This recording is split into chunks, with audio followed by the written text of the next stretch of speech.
The United Nations Framework Convention on Climate Change is an international environmental treaty negotiated at the United Nations Conference on Environment and Development, informally known as the Earth Summit, held in Rio de Janeiro from 3 to June 14, 1992.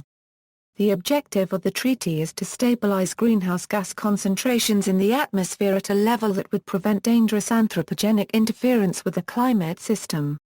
The treaty itself set no binding limits on greenhouse gas emissions for individual countries and contains no enforcement mechanisms. In that sense, the treaty is considered legally non-binding. Instead, the treaty provides a framework for negotiating specific international treaties that may set binding limits on greenhouse gases. The UNFCCC was opened for signature on May 9, 1992. After an intergovernmental negotiating committee produced the text of the Framework Convention as a report following its meeting in New York from April 30 to May 9, 1992. It entered into force on March 21, 1994.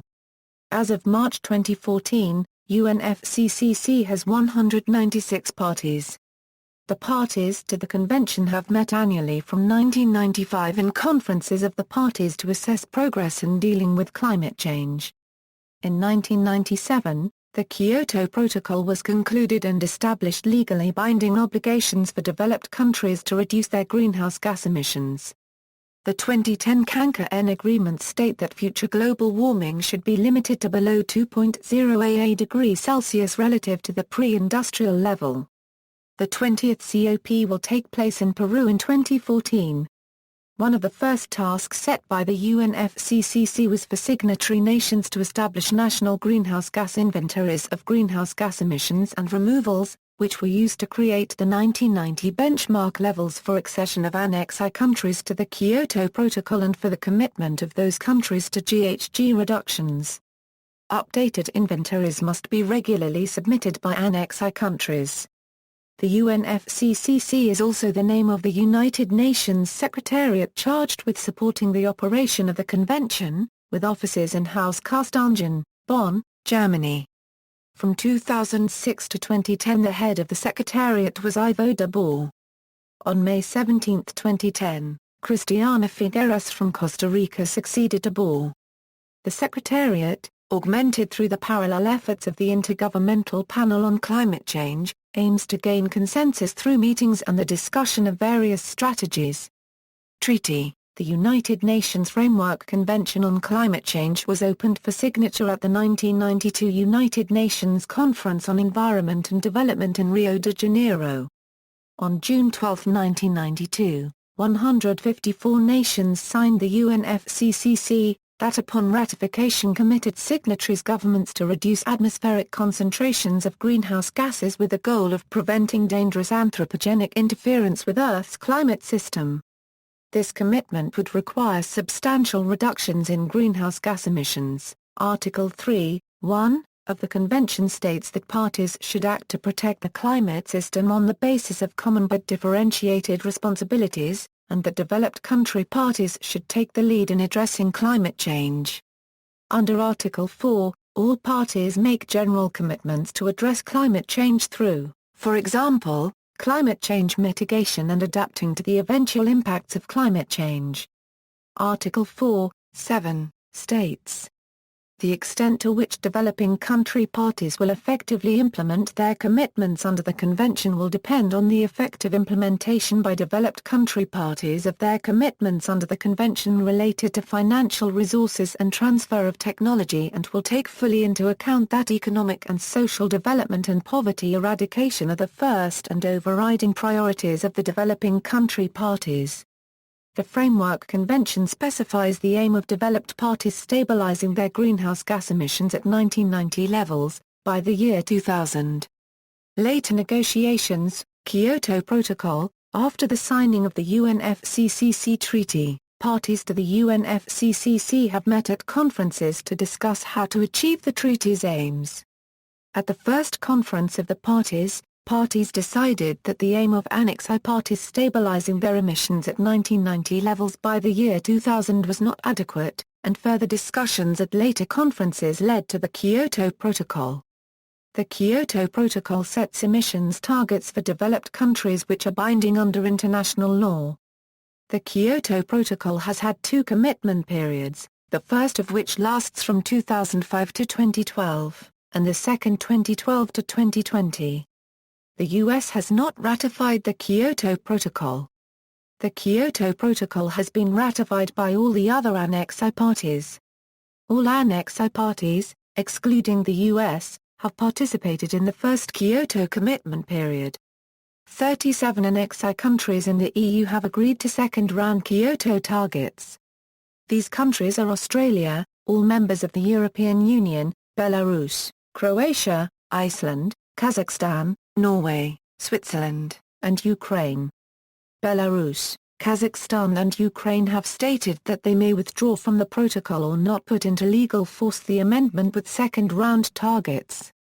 Japan, New Zealand, and Russia have participated in Kyoto's first round but have not taken on new targets in the second commitment period. Other developed countries without second-round targets are Canada and the United States. As well as the Kyoto Protocol, parties to the convention have agreed to further commitments. These include the Bali Action Plan, the Copenhagen Accord, the Cancun Agreements, and the Durban Platform for Enhanced Action. Bali Action Plan. As part of the Bali Action Plan, adopted in 2007, all developed country parties have agreed to quantified emission limitation and reduction objectives, while ensuring the comparability of efforts among them, taking into account differences in their national circumstances. Developing country parties agreed to nationally appropriate mitigation actions, NAMA's context of sustainable development, supported and enabled by technology, financing and capacity building, in a measurable, reportable and verifiable manner. 42 developed countries have submitted mitigation targets to the UNFCCC Secretariat, as have 57 developing countries and the African Group.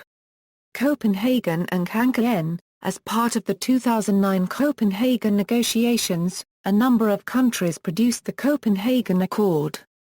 The accord states that global warming should be limited to below 2.0 degrees Celsius. This may be strengthened in 2015 with a target to limit warming to below 1.5 degrees Celsius.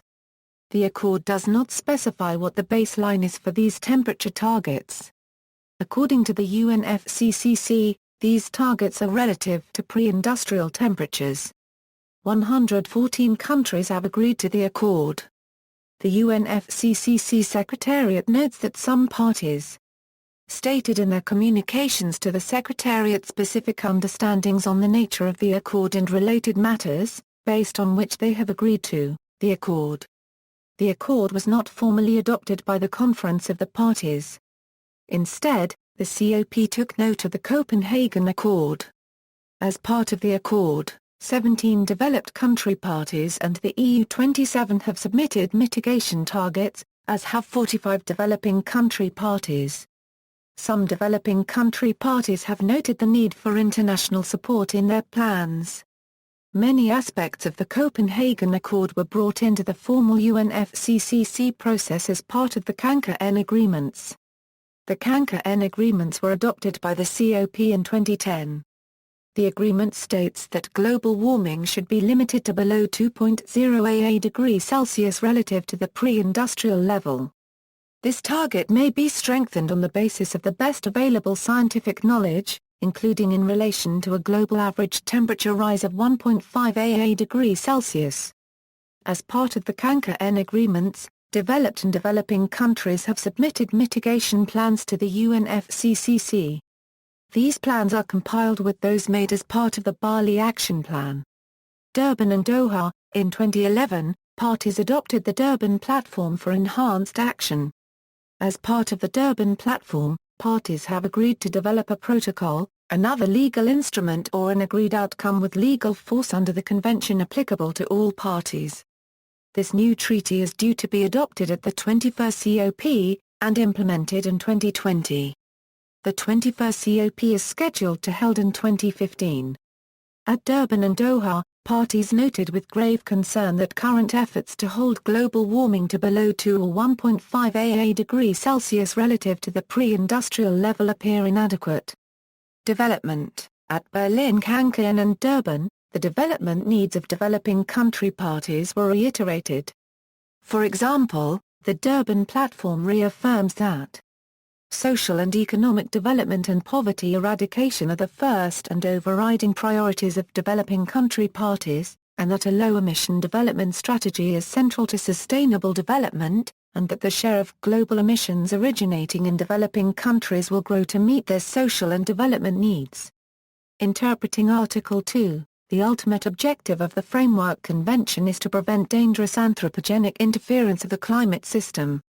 As is stated in Article 2 of the Convention, this requires that GHG concentrations are stabilized in the atmosphere at a level where ecosystems can adapt naturally to climate change, food production is not threatened, and economic development can proceed in a sustainable fashion. Human activities have had a number of effects on the climate system.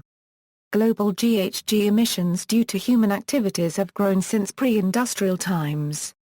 Warming of the climate system has been observed, as indicated by increases in average air and ocean temperatures, widespread melting of snow and ice cover, and rising global average sea level. As assessed by the Intergovernmental Panel on Climate Change, most of the observed increase in global average temperatures since the mid-20th century is very likely due to the observed increase in anthropogenic GHG concentrations. Very likely here is defined by the IPCC as having a likelihood of greater than 90%, based on expert judgment. The future levels of GHG emissions are highly uncertain. In 2010, the United Nations Environment Programme published a report on the voluntary emissions reduction pledges made as part of the Copenhagen Accord. As part of their assessment, UNEP looked at possible emissions out until the end of the 21st century, and estimated associated changes in global mean temperature.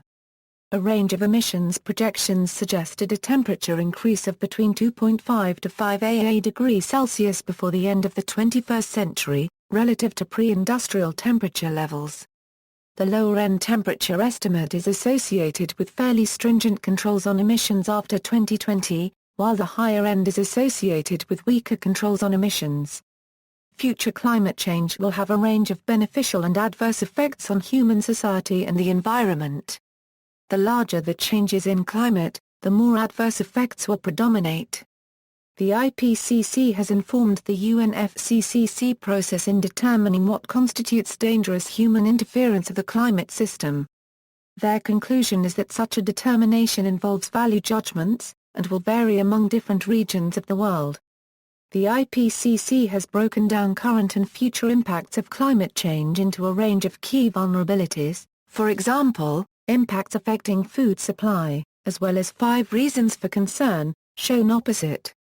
Stabilization of greenhouse gas concentrations. In order to stabilize the concentration of GHGs in the atmosphere, emissions would need to peak and decline thereafter. The lower the stabilization level, the more quickly this peak and decline would need to occur. The emissions associated with atmospheric stabilization varies among different GHGs. This is because of differences in the processes that remove each gas from the atmosphere. Concentrations of some GHGs decrease almost immediately in response to emission reduction, for example, methane, while others continue to increase for centuries even with reduced emissions, for example, carbon dioxide. All relevant GHGs need to be considered if atmospheric GHG concentrations are to be stabilized. Human activities result in the emission of 4 principal GHGs, carbon dioxide, methane, nitrous oxide and the halocarbons. Carbon dioxide is the most important of the GHGs that human activities release into the atmosphere. At present, human activities are adding emissions of carbon dioxide into the atmosphere far faster than they are being removed. This is analogous to a flow of water into a bathtub. So long as the tap runs water into the tub faster than water escapes through the plug hole, then the level of water in the tub will continue to rise. To stabilize the atmospheric concentration of carbon dioxide at a constant level, emissions would essentially need to be completely eliminated. It is estimated that reducing carbon dioxide emissions 100% below their present level would lead to a slow decrease in the atmospheric concentration of CO2 by 40 parts per million over the 21st century. The emissions reductions required to stabilize the atmospheric concentration of CO2 can be contrasted with the reductions required for methane. Unlike CO2, methane has a well-defined lifetime in the atmosphere of about 12 years. Lifetime is defined as the time required to reduce a given perturbation of methane in the atmosphere to 37% of its initial amount. Stabilizing emissions of methane would lead, within decades, to a stabilization in its atmospheric concentration. The climate system would take time to respond to a stabilization in the atmospheric concentration of CO2. Temperature stabilization would be expected within a few centuries. Sea level rise due thermal expansion would be expected to continue for centuries to millennia. Additional sea level rise due to ice melting would be expected to continue for several millennia. Precautionary principle. In decision-making, the precautionary principle is considered when possibly dangerous, irreversible, or catastrophic events are identified, but scientific evaluation of the potential damage is not sufficiently certain. The precautionary principle implies an emphasis on the need to prevent such adverse effects.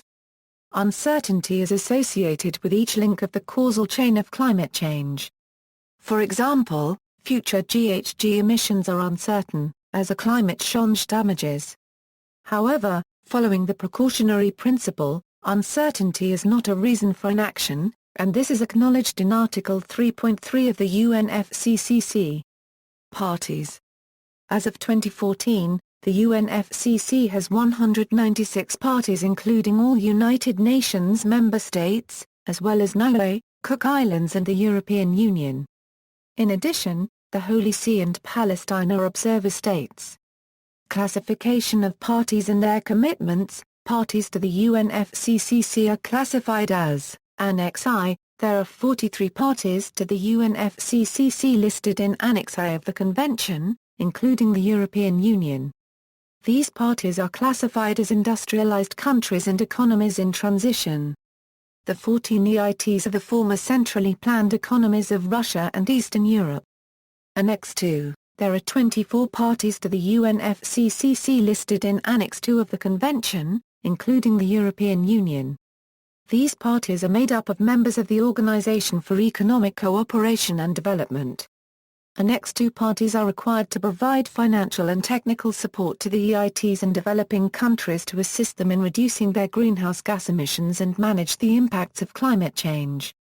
Annex B. Parties listed in Annex B of the Kyoto Protocol are Annex I parties with first or second round Kyoto greenhouse gas emissions targets. The first round targets apply over the years 2008 to 2012. As part of the 2012 Doha climate change talks, an amendment to Annex B was agreed upon containing with a list of Annex I parties who have second-round Kyoto targets, which apply from 2013 to 2020. The amendments have not entered into force. Least developed countries, 49 parties are LDCs, and are given special status under the treaty in view of their limited capacity to adapt to the effects of climate change. Non-Annex I, parties to the UNFCCC not listed in Annex I of the Convention are mostly low-income developing countries. Developing countries may volunteer to become Annex I countries when they are sufficiently developed. List of parties, Annex I countries. There are 43 Annex I parties including the European Union. These countries are classified as industrialized countries and economies in transition. Of these, 24 are Annex II parties, including the European Union, and 14 are economies in transition. Notes. Conferences of the parties. The United Nations Climate Change Conference are yearly conferences held in the framework of the UNFCCC. They serve as the formal meeting of the UNFCCC parties to assess progress in dealing with climate change, and beginning in the mid-1990s, to negotiate the Kyoto Protocol to establish legally binding obligations for developed countries to reduce their greenhouse gas emissions. From 2005 the conferences have also served as the meetings of parties of the Kyoto Protocol. Also, parties to the convention that are not parties to the protocol can participate in protocol-related meetings as observers. The first conference was held in 1995 in Berlin, while the 2012 conference was held in Doha. On November 11, 2013, it was held in Warsaw, Poland. Subsidiary bodies. A subsidiary body is a committee that assists the conference of the parties. Subsidiary bodies includes permanents. The Subsidiary Board of Implementation makes recommendations on policy and implementation issues to the COP and, if requested, to other bodies. The Subsidiary Board of Scientific and Technological Advice serves as a link between information and assessments provided by expert sources and the COP, which focuses on setting policy. Temporary, ad hoc working group on further commitments for Annex I parties under the Kyoto Protocol, ad hoc working group on long-term cooperative action. Secretariat. The work under the UNFCCC is facilitated by a secretariat in Bonn, Germany, which from July 2010 is headed by Executive Secretary Christiana Figueres. Commentaries and analysis, criticisms of the UNFCCC process. The overall umbrella and processes of the UNFCCC and the adopted Kyoto Protocol have been criticized by some as not having achieved its stated goals of reducing the emission of carbon dioxide. At a speech given at his alma mater, Todd Sterner the U.S. climate change envoy has expressed the challenges with the UNFCCC process as follows: OE climate change is not a conventional environmental issue. It implicates virtually every aspect of a state's economy, so it makes countries nervous about growth and development. This is an economic issue every bit as it is an environmental one. He went on to explain that, the United Nations Framework Convention on Climate Change is a multilateral body concerned with climate change and can be an inefficient system for enacting international policy. Because the framework system includes over 190 countries and because negotiations are governed by consensus, small groups of countries can often block progress. The failure to achieve meaningful progress and reach effective CO2-reducing policy treaties among the parties over the past 18 years have driven some countries like the United States to never ratify the UNFCCC's largest body of work, the Kyoto Protocol, in large part because the treaty didn't cover developing countries who now include the largest CO2 emitters. However, this fails to consider the historical responsibility for climate change since industrialization, which is a contentious issue in the talks, and the responsibility of emissions from consumption and importation of goods. It has also led Canada to withdraw from the Kyoto Protocol out of a desire to not force its citizens to pay penalties that would result in wealth transfers out of Canada. Canada formally withdrew from the Kyoto Protocol in 2011. Both the US and Canada are looking at voluntary emissions reduction schemes that they can implement internally to curb carbon dioxide emissions outside the Kyoto Protocol. The perceived lack of progress has also led some countries to seek and focus on alternative high-value activities like the creation of the Climate and Clean Air Coalition to reduce short-lived climate pollutants, which seeks to regulate short-lived pollutants such as methane, black carbon and hydrofluorocarbons, which together are believed to account for up to one-third of current global warming but whose regulation is not as fraught with wide economic impacts and opposition. In 2010, Japan stated that it will not sign up to a second Kyoto term, because it would impose restrictions on it not faced by its main economic competitors, China, India and Indonesia. A similar indication was given by the Prime Minister of New Zealand in November 2012. At the 2012 conference, last-minute objections at the conference by Russia, Ukraine, Belarus and Kazakhstan were ignored by the governing officials, and they have indicated that they will likely withdraw or not ratify the treaty. These defections place additional pressures on the UNFCCC process that is seen by some as cumbersome and expensive. In the UK alone, the Climate Change Department has taken over 3,000 flights in 2 years at a cost of over $1,300,000 currency. Benchmarking. Benchmarking is the setting of a policy target based on some frame of reference. An example of benchmarking is the UNFCCC's original target of Annex I parties limiting their greenhouse gas emissions at 1990 levels by the year 2000. Goldenberg et al. Commented on the economic implications of this target. Although the target applies equally to all Annex I parties, the economic costs of meeting the target would likely vary between parties. For example, countries with initially high levels of energy efficiency might find it more costly to meet the target than countries with lower levels of energy efficiency.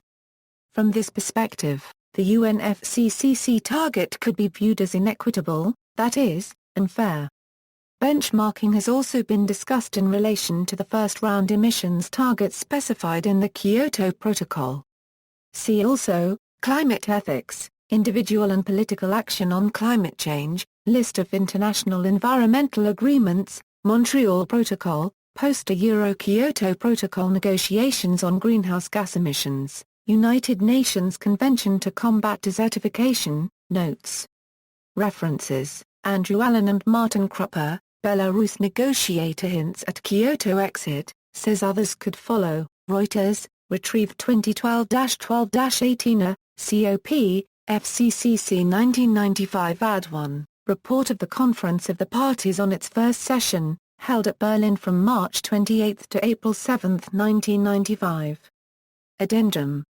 Part 2, action taken by the Conference of the Parties at its first session, Geneva, Switzerland. United Nations Office. Available as a PDF in the official UN languages. COP, report of the Conference of the Parties on its 13th session, held in Bali from 3 to December 15, 2007. Addendum. Part 2, action taken by the Conference of the Parties at its 13th session, Geneva, Switzerland, United Nations Office. Reference, FCCC 2007 Ad 1. COP, FCCC 2009 Ad 1, report of the Conference of the Parties on its 15th session, held in Copenhagen from 7 to December 19, 2009. Addendum.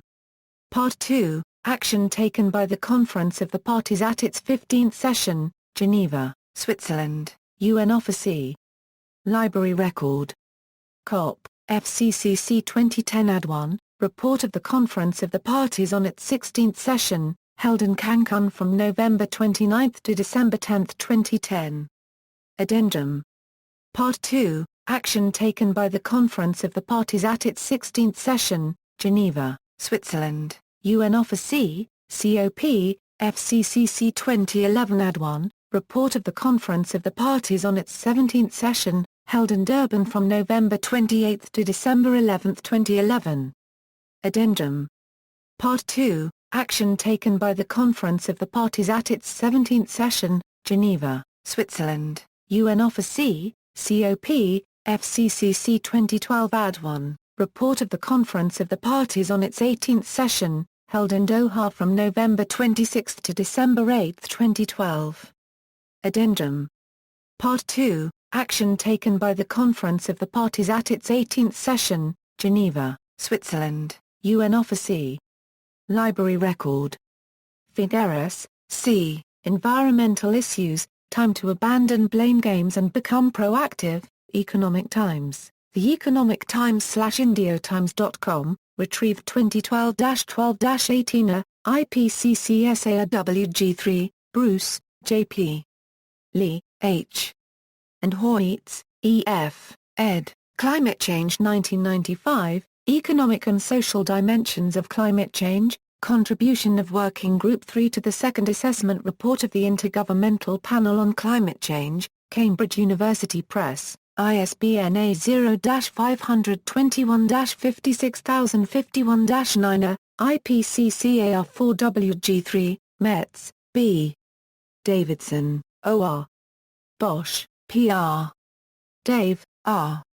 and Mayer, L.A., ed., Climate Change 2007, Mitigation of Climate Change, Contribution of Working Group 3 to the Fourth Assessment Report of the Intergovernmental Panel on Climate Change, Cambridge University Press, ISBN A978-0-521-88011-4A. King, D. A.L., International Climate Change Negotiations, Key Lessons and Next Steps, Oxford, UK, Smith School of Enterprise and the Environment, University of Oxford, doi, 10.4210/CPBS. 2011.0003. A PDF version is also available. UNFCCC, information provided by Annex I parties relating to Appendix I of the Copenhagen Accord, UNFCCC.